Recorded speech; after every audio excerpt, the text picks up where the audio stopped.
బులెటిన్ల ముందుగా headlines. Furniture showroom ను ప్రారంభించిన సూడా చైర్మన్ కోమిటిరెడ్డి నరేందర్ రెడ్డి.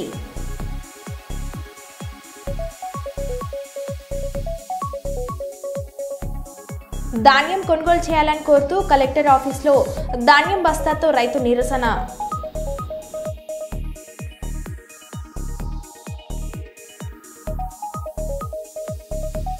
డల్లాస్లో బీఆర్ఎస్ నాయకుల కార్ ర్యాలీ.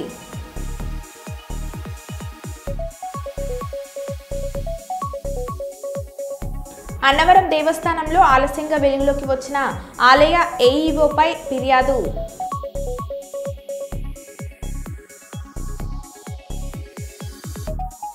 అభివృద్ధి పేరుతో అక్రమార్కులకు కాసుల వర్షం కురిపిస్తున్న మట్టి దందా.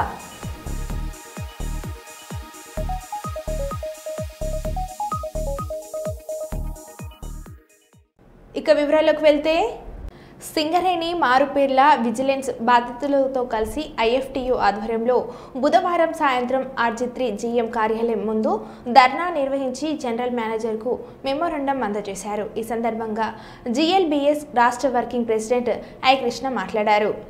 పెండింగ్ లో ఉన్నటువంటి మార్పేర్లు మరియు విజిలెన్స్ పెండింగ్ కేసులను వెంటనే పరిష్కరించాలని ఈరోజు IFTU ఆధ్వర్యంలో రాష్ట్ర ప్రభుత్వం దృష్టికి తీసుకుపోవాలని RG3లో మేము ఈరోజు ధర్నా చేపట్టడం జరుగుతుంది.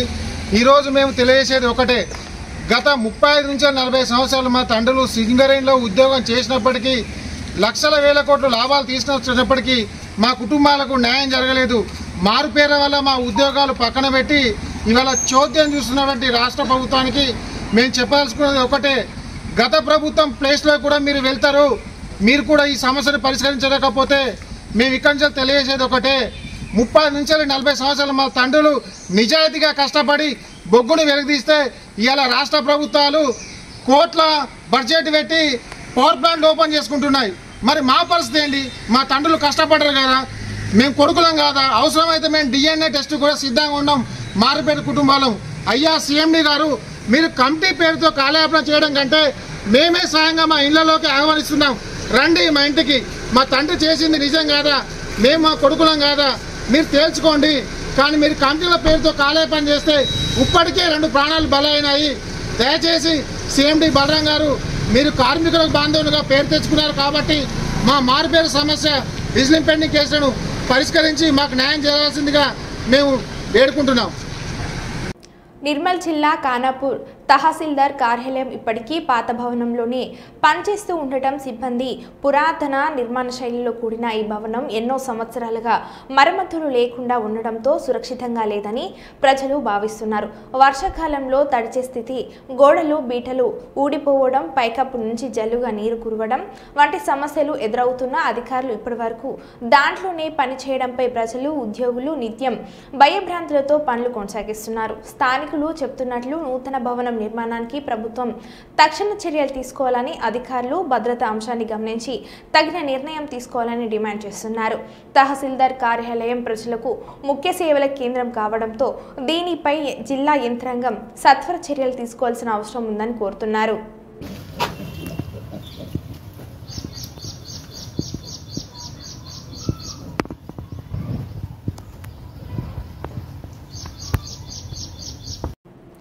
బడుగు బలహీన వర్గాల ఆశజ్యోతుల పేదల పెన్నిధి కార్యకర్తలకు కొండంత అండ. అభిమాన అటవీ పర్యావరణ దేవాదాయ శాఖ మధ్యులు కొండ సురేఖ మాజీ ఎమ్మెల్సీ కొండ మురళీధరరావు దంపతులకు వివాహ వార్షికోత్సవ శుభాకాంక్షలు తెలుపుతూ వరంగల్ చౌరస్తాలోని కాంగ్రెస్ రాష్ట్ర నాయకులు గోపాల్ నవీన్ రాజ్ ఆధ్వర్యంలో కేక్ కట్ చేసి మహిళలకు కుట్టు మిషన్లు, పారిశుద్ధ కార్మికులకు బట్టలను పంపించేసి అన్నదాన కార్యక్రమాన్ని నిర్వహించారు. ఈ సందర్భంగా స్టేట్ PCC కార్యదర్శి మీసాల ప్రకాష్, మాజీ కార్పొరేటర్ కత్తెరశాల వేణుగోపాల్ మాట్లాడారు.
దంపతుల మ్యారేజ్ సందర్భంగా వరంగల్ తూర్పు నియోజకవర్గంలో రాష్ట్ర కాంగ్రెస్ నాయకులు గోపాల్ నవీన్ రాజ్ గారి ఆధ్వర్యంలో పట్టణ బజార్ వెంకటేశ్వర స్వామి టెంపుల్లో వారి పేరు మీద అర్చనలు పూజలు ప్రసాద పంపిణీ జరిగింది.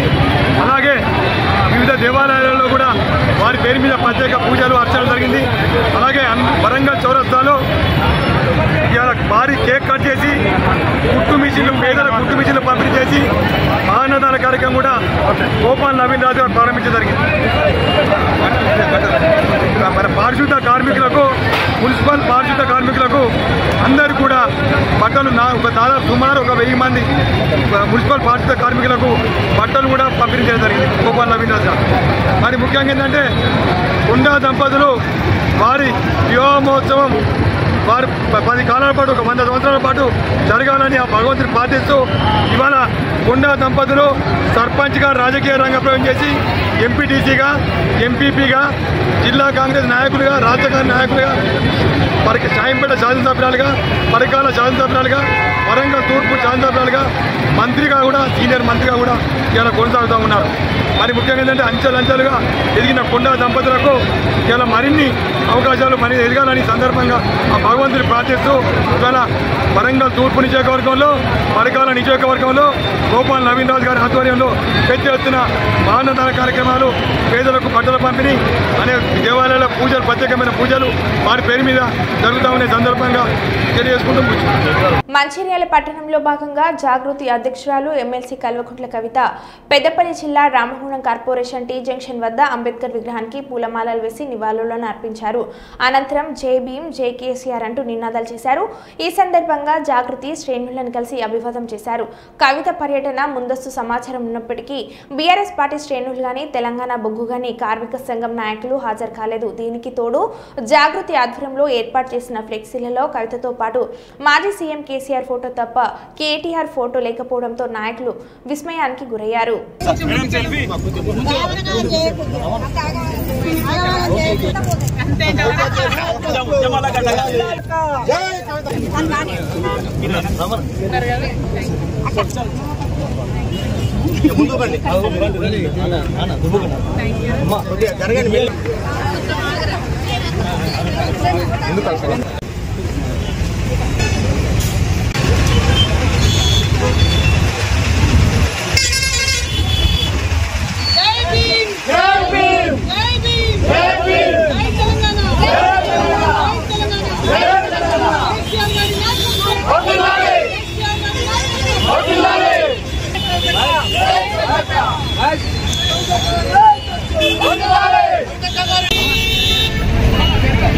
మహానాడు కార్యక్రమంలో హైదరాబాద్ తెలంగాణపై చంద్రబాబు మాట్లాడిన మాటలకు కౌంటర్ ఇచ్చిన మాజీ మంత్రి ఎమ్మెల్యే జగదీష్ రెడ్డి. హైదరాబాద్ అభివృద్ధికి కారణం తానే అని చెప్పుకున్న చంద్రబాబు వ్యాఖ్యలపై మండిపడ్డ మాజీ మంత్రి ఎమ్మెల్యే జగదీష్ రెడ్డి చంద్రబాబు మాటలు చాలా హాస్యాస్పదంగా ఉంటాయి, అలానే మోసపూరితంగా కూడా ఉంటాయి. పదే పదే హైదరాబాద్ను నేనే అభివృద్ధి చేశానని చంద్రబాబు అబద్ధాలు చెప్తున్నాడు. చంద్రబాబు చెత్త మాటలు కొట్టివేద్దాం అనుకుంటే 100 సార్లు అవే చెప్తే ప్రజలు నిజమని నమ్ముతారు. 2004లో చంద్రబాబు దిగిపోయే నాటికి సమైక్యాంధ్ర తలసరి ఆదాయం 25,900 కోట్లు. 2014లో ఏపీని చంద్రబాబు 5 సంవత్సరాలు పరిపాలిస్తే కేసీఆర్ గారు 2014 నుండి 2023 వరకు తెలంగాణ పరిపాలించారని అన్నారు. చంద్రబాబు నాయుడు వాస్తవానికి ఏది ఊరికనే మాట్లాడాడు, దాని వెనకాల ఏదో ఉంటుంది. తెలంగాణకు సంబంధించి, హైదరాబాద్ అభివృద్ధికి సంబంధించి చంద్రబాబు మాట్లాడే మాటలు చాలా హాస్యాస్పదంగా ఉంటాయి. కానీ దాంట్లో ఏదో మోసపూరితమైన విషయాలు కూడా ఉంటాయి.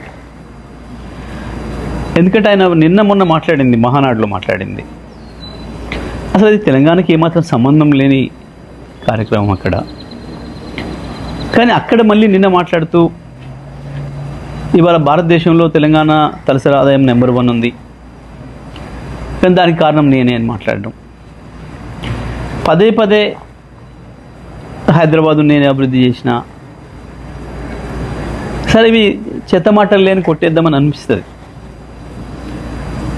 కానీ ఒక అబద్ధాన్ని 100 సార్లు చెప్తే నిజమని నమ్ముతారు అని ఏదైతే మనం గోబెల్స్ సిద్ధాంతం గురించి మాట్లాడుకుంటున్నామో, గోబెల్స్ కూడా సిగ్గుపడే పద్ధతిలో ఉంటాయి చంద్రబాబు నాయుడు గారి పనులు, మాటలు. వాస్తవానికి చంద్రబాబు నాయుడు గారు సమైక్య ఆంధ్రప్రదేశ్లో పరిపాలన చేసిండ్రు. వారు మొత్తం కలిపి చేసింది 9 సంవత్సరాలు. 2004తోనే చంద్రబాబు నాయుడు గారి చరిత్ర ముగిసిపోయింది. సరే, వారంటే సీనియర్ నాయకుడిగా గౌరవం ఉంటుంది, అది వేరే విషయం. కానీ మాట్లాడే మాటలు విన్నప్పుడు మాత్రం చాలా చిరెత్తుకొస్తుంది. తెలంగాణ వాదులు వాళ్ళదైన పద్ధతుల్లో వాళ్ళు స్పందిస్తున్నారు సోషల్ మీడియాలో. మిత్రులు, నిజమే, కొన్నిసార్లు వాళ్ళు పెడుతున్న పదాలు, వాళ్ళు వాడుతున్న పదాలు చూస్తే కూడా కొంచెం బాధ అనిపిస్తుంది, అంత హార్ష్గా ఎందుకు మాట్లాడుతున్నారు మా వాళ్ళు అని. కానీ మీలాంటి వాళ్ళకు అదే సరైందేమో అనే భావన వచ్చేటట్లు ఉంది మీ ప్రవర్తన. ఎందుకంటే 2004లో మీరు దిగిపోయిన నాటికి సమైక్య ఆంధ్రప్రదేశ్ది తలసరి ఆదాయం 25,900, 26,000 లోపు. ఇక ఆ తర్వాత మీకు పరిపాలన సంబంధం లేదు. 2014లో మీరు ఆంధ్రప్రదేశ్ని 5 సంవత్సరాలు పరిపాలించారు. కేసీఆర్ గారు తెలంగాణ పరిపాలించాడు 2014 నుంచి 23 వరకు. మొత్తం భారతదేశంలో ఏ రాష్ట్రంలో రానటువంటి ఒక అభివృద్ధి ఒక్క తెలంగాణ రాష్ట్రంలోనే వచ్చింది. ఈ రంగం ఆ రంగం అని కాదు, ప్రతి రంగంలో అభివృద్ధిలో ఆకాశంలోకి దూసుకుపోయింది తెలంగాణ. 5 సంవత్సరాలు మీరు అక్కడ పనిచేసినారు ఆంధ్రప్రదేశ్ ప్రత్యేక ఆంధ్రప్రదేశ్ ముఖ్యమంత్రిగా. అక్కడ పెరగలే ఆ పద్ధతుల్లో తలసరి ఆదాయం. ఒక తెలంగాణనే సమైక్య ఆంధ్రప్రదేశ్ నుంచి విడిపడ్డ నాడు కేవలం 1,12,000 తలసరి ఆదాయం ఉంటే ఇవాళ 3,60,000 వచ్చింది, 3,70,000 వచ్చింది దాదాపు. ఇవాళకి కూడా నీ ఆంధ్రప్రదేశ్ తలసరి ఆదాయం 2.5 లక్షలే. చంద్రబాబు నాయుడు గారు దీనికి సమాధానం చెప్పాలి. మీరు నిజంగా మీ పరిపాలన అంత గొప్పదే అయితే ఎందుకు మీరు ప్రత్యేకంగా పరిపాలించిన ఆంధ్రప్రదేశ్లో తలసరి ఆదాయాన్ని అభివృద్ధి చేయలేకపోయారు? ఆంధ్రప్రదేశ్ మీద మీకు ప్రేమ లేక కన్నా ఎందుకు లేదు? 4 రోజులు ఉండి వాడుకొని పారేసే రాష్ట్రం కదా, మళ్ళీ ఎట్లాగా హైదరాబాద్లోనే వచ్చి డెవలప్ అయ్యి హైదరాబాద్లో కదా ఉండేది అన్న భావనతోనే ఏమనుకోవాలి మిమ్మల్ని? భారతదేశంలో మిగతా ఏ రాష్ట్రంలో కూడా మోడీ గారి డబుల్ ఇంజన్ రాష్ట్రాలు 25 ఏళ్లుగా మోడీ గారి పరిపాలనలో ఉన్న గుజరాత్తో సహా ఉత్తరప్రదేశ్, మధ్యప్రదేశ్, రాజస్థాన్తో ఎన్టీఆర్కు భారతరత్న అవార్డు ఇవ్వాలి. ఉమ్మడి ఆంధ్రప్రదేశ్ మాజీ ముఖ్యమంత్రి స్వర్గీయ నందమూరి తారక రామారావుకు భారతరత్న అవార్డు ఇవ్వాలని సర్వజన ఐక్యవేదిక వ్యవస్థాపకులు ఎంఆర్పీఎస్ రాష్ట్ర నాయకులు టీడీపీ నేత పేరపోగు పెద్ద లక్ష్మణ కోరారు. కర్నూలు నగరంలోని బి తాండ్రపాడు గ్రామంలో తారక రామారావు జన్మదినం సందర్భంగా ఆయన చిత్రపటానికి పూలమాలలు వేసి ఘనంగా నివాళులను అర్పించారు. ఈ సందర్భంగా పేరపోగు పెద్ద లక్ష్మణ మాట్లాడారు. పార్టీని ఆవిర్భవించినటువంటి మన స్వర్గీయ నందమూరి తారక రామారావు గారి జయంతి సందర్భంగా ఈరోజు అందరం కూడా ఆయనకు పూలమాలలు వేసి మనం నివాళులు అర్పిస్తున్నాం. ఎందుకంటే ఆయనకు నిజంగా తెలుగు జాతి ఎంతో రుణపడింది.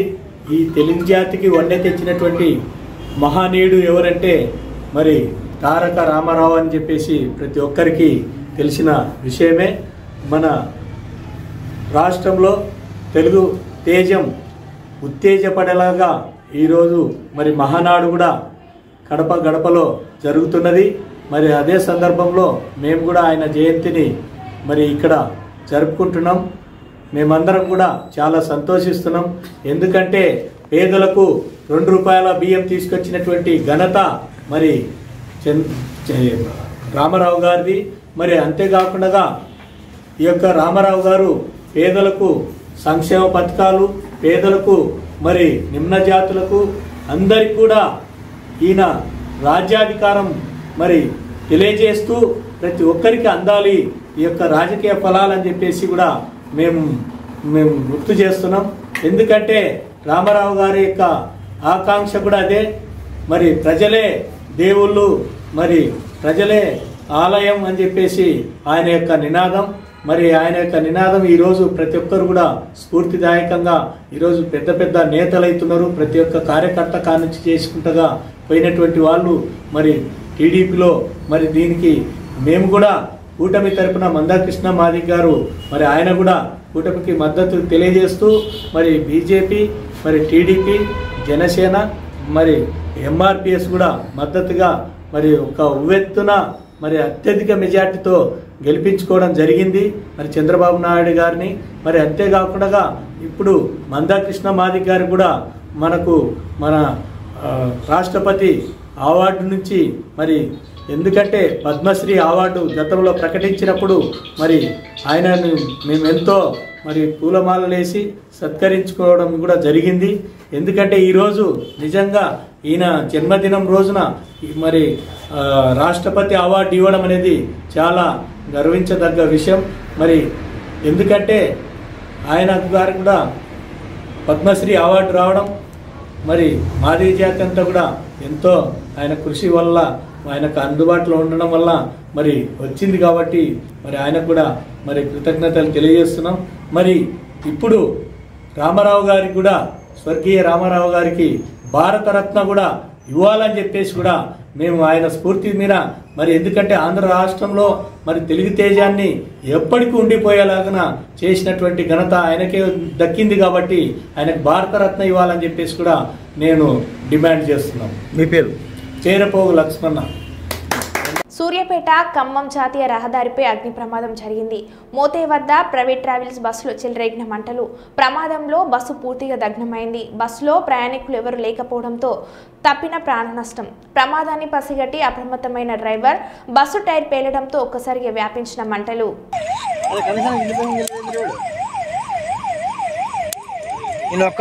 లోపల కదా డ్రైవర్ ఒకడు, ప్యాసింజర్ లేరు. డ్రైవర్ ఒకడే ఉండి వెళ్ళిపోయింది. డ్రైవర్ అంతే. 10 నిమిషాలు ఎప్పుడు వస్తారా నాయన? ఫోన్ చేయలే 10 నిమిషాలకి.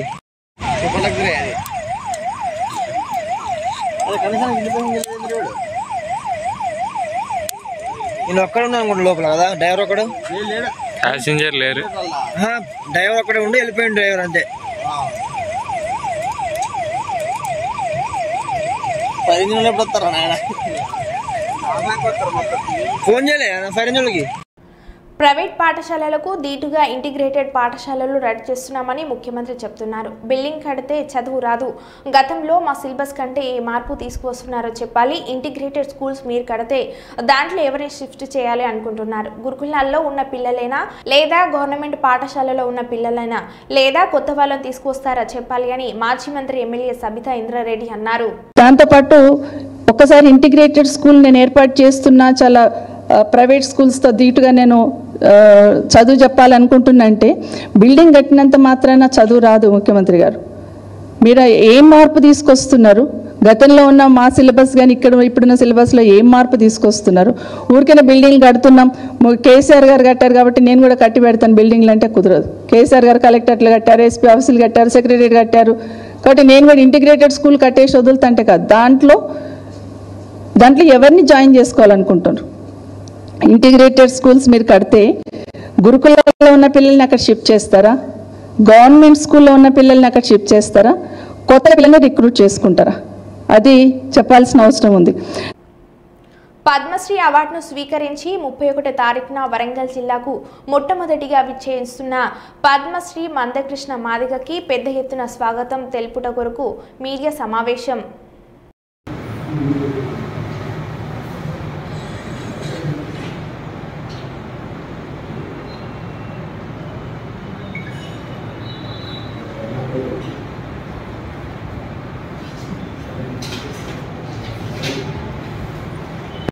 Gita welfare society Bhupalpally chairperson Shrimati Daravathi Shanti, Lakshmi Narasimharao ఈ సంస్థ డైరెక్టర్. 31/5/2025 సాటర్డే మన వరంగల్ కాళోజీ కళాక్షేత్రంలో శాస్త్రీయ కూచిపూడి కళా ప్రదర్శనలు జరుగుతున్నాయి. ఈవెంట్ చేస్తున్నాం మేము కాంపిటీషన్ని. దాని టైటిల్ కాకతీయ కళా మహోత్సవం అనే ఒక టైటిల్ పెట్టాం. దీంట్లో కాకతీయ కళా అవార్డ్స్ ప్రదానం చేస్తామండి. టీచర్స్కి, పార్టిసిపేట్ చేసిన స్టూడెంట్స్ కూడా. ముఖ్య అతిథులుగా మన శ్రీమతి కొండా సురేఖ మేడం గారు మినిస్టర్ వస్తున్నారు. అలాగే వరంగల్ వెస్ట్ ఎమ్మెల్యే నాయని రాజేంద్ర రెడ్డి గారు, ఆయన ఇన్వైట్ చేసిన ఆయన వస్తున్నారు. అలాగే కూచిపూడి పుట్టింది కూచిపూడి గ్రామం, ఆయన గురువుగారు శ్రీ కళారత్న డాక్టర్ వేదాంత రాధేశ్యామ్ గారిని ఆయన ఇన్వైట్ చేసాం. ఆయన కూడా వస్తున్నారు. అలాగే శ్రీమతి అశ్రిత వేముగంటి ఫిల్మ్ యాక్టర్స్ అండి, బాహుబలి ఫేమ్ ఆవిడ బేసిక్గా కూచిపూడి డాన్సర్, కూచిపూడి కళాకారిని. అందువల్ల మేము ఆవిడని ఇన్వైట్ చేస్తున్నాం. ఈ కూచిపూడికి లింక్ ఉంది కాబట్టి ఆవిడ కూడా వస్తున్నారండి. అలాగే ఫిల్మ్ ప్రొడ్యూసర్ డిఎస్ రావు గారు, పిల్ల జమీందార్ చాలా సినిమాలు చేసిన ద్రోణ, ఇలా చాలా సినిమాలు చేసిన మంచి టేస్ట్ ఉన్న ప్రొడ్యూసర్ ఉన్నాయి. ఆయన కూడా ఇన్వైట్ చేస్తాం, ఆయన వస్తున్నారు. అలాగే మా ఆనం వెంకట్ సినిమాటోగ్రఫీ చాలా 30 సినిమాలు దాకా చేశారు. ఈయన కూడా చాలా ఇంట్రెస్ట్ ఇది దీని మీద. అందువల్ల నేను మా ఫ్రెండ్ ఇన్వైట్ చేసి ఈయన కూడా వచ్చారు. అలాగే శ్యామ్ ఆలిటి గారు, రోజా క్రియేషన్స్ డైరెక్టర్. మేము వరంగల్ వచ్చినప్పుడు మాకు ఎవరు తెలీదు, మన అజయ్ గారు ఉన్నారండి, ఈయన యాక్టర్ బేసిక్గా. ఈయన ద్వారా మాకు ఈయన పరిచయం అయ్యారు. చాలా మంచి, ఇక్కడ అన్ని విషయాలు చెప్పి ఎలా ఈ ప్రాసెస్ ఏంటి, ఎలా ఉంటుంది ఏంటి, ఈ ప్రెస్ క్లబ్ తీసుకొచ్చారు. ఈయనకి కృతజ్ఞతలు. శ్యామ్ గారు, ఇదండి మ్యాటర్. మాజీ మంత్రి సిద్రి అప్పలరాజుపై సీఐ బూతు పురాణం.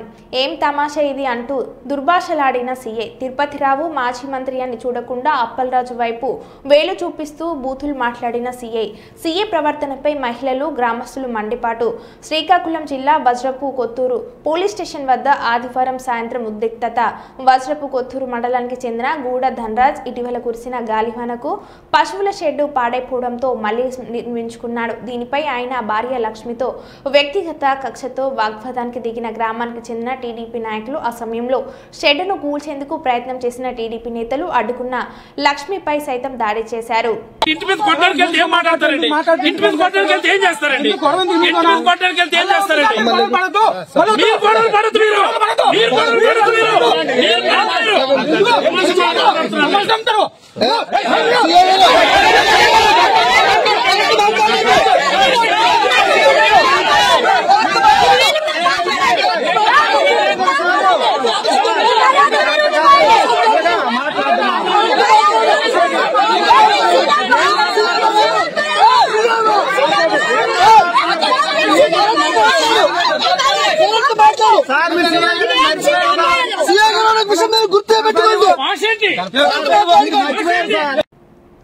హాపూర్ కోత్వాలీ ప్రాంతంలో ఉత్తరప్రదేశ్ టాస్క్ ఫోర్స్, ఢిల్లీ పోలీసుల సంయుక్త ఆపరేషన్ కాల్పుల్లో 20కి పైగా కేసుల్లో నిందితులు ఉండగా Lawrence Bishnoi gang sharp shooter Naveen Kumar మృతి. తీవ్రంగా గాయపడిన అతడిని ఆసుపత్రికి తరలించగా మృతి చెందినట్లు పేర్కొన్న పోలీసులు.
మరో బులెటిన్లో మళ్ళీ కలుద్దాం. Stay tune.